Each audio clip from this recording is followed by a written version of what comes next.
Я ебу! Давай!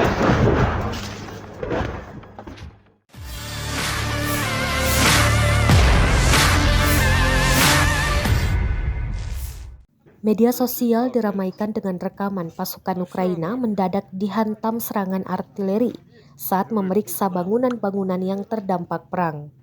Rekamannya ramai beredar di Telegram pada Selasa, 31 Januari 2023. Dalam keterangan unggahan disebutkan, pasukan Brigade ke-68 Ukraina tengah memeriksa bangunan warga yang rusak akibat serangan Rusia. Belum lama menyisir pemukiman, mendadak peluru artileri Rusia berdatangan. Hal ini membuat pasukan Ukraina ketar-ketir menyelamatkan diri. Inilah momen ketika tiba-tiba artileri Rusia menuangkan setumpuk peluru lagi untuk mereka. Jelas narasi unggahan. Beruntung tak ada korban jiwa dalam serangan kali ini. Pasukan Ukraina buru-buru menghindari serpihan peluru artileri. Rekamannya pun menuai berbagai komentar dari warganet.